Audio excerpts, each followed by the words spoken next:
Hello and welcome to Notes from the Ragtown Rabble-Rouser. I'm your host and chief troubler of the status quo, Gordon Runyan. These notes are a series of short articles originally published in the religion section of the Quay County Sun. They are generally meant to poke at the safe spaces most evangelicals call churches and to challenge us all to greater obedience to King Jesus the Christ. Of the increase of his kingdom there will be no end. Amen.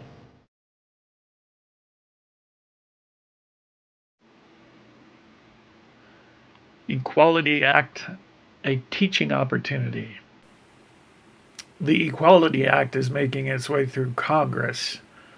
I think it will become law. This will expand the scope of current anti-discrimination rules to include sexual and gender categories.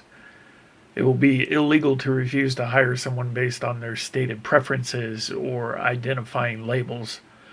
Public restrooms will be open to biological members of the other sex.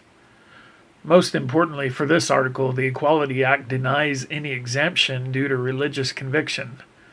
If taken to court over it, no church, synagogue, or mosque would be allowed to appeal to First Amendment protections. That bit is very interesting, completely aside from questions of sexual morality. It's interesting because it represents the government deciding between competing rights. The Equality Act will make religious freedom take a back seat to rights of sexual expression. This is a wonderful teaching opportunity regarding how we do politics.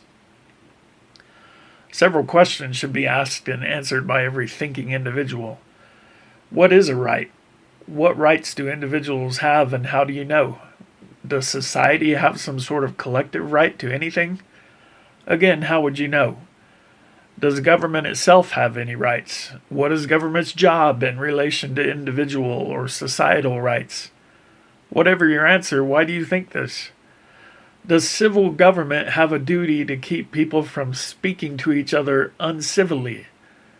Does it have a right to tell business owners how to hire and fire employees or what to pay them? Aside from recent history, what makes you believe it does? When an individual claims to have a right that no one ever thought of before, how can you know whether that claim is legitimate? What if two individuals claim rights that conflict with each other? The political left has no coherent answers to these questions. And in the ancient wisdom of Gomer Pyle, surprise, surprise, neither does the right. Stop kidding yourselves. The right is just as willing to impose its baseless morality on you and your business as the left is, but in different areas to enrich different backers. This is what elections have become, where the spoils go to the winner, whose party may now implement its agenda at the point of a gun. If you continue to cast votes for people who haven't thought for 2 seconds about any of these questions, you deserve what gets foisted on you.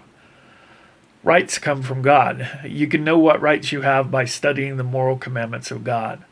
The commandment against murder means we all have a right to life.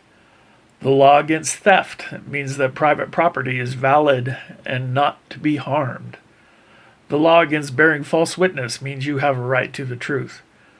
As we continue in that sort of exercise, we'll find that some rights carry criminal penalties for their violation, while others are to be protected by non-governmental means like teaching and societal pressure. My overall point here is that without the transcendent standard of morality given to us in the Bible, we are reduced to feeling our way along like blind folks. And this should remind us of Christ's warning about what happens to those who follow the blind.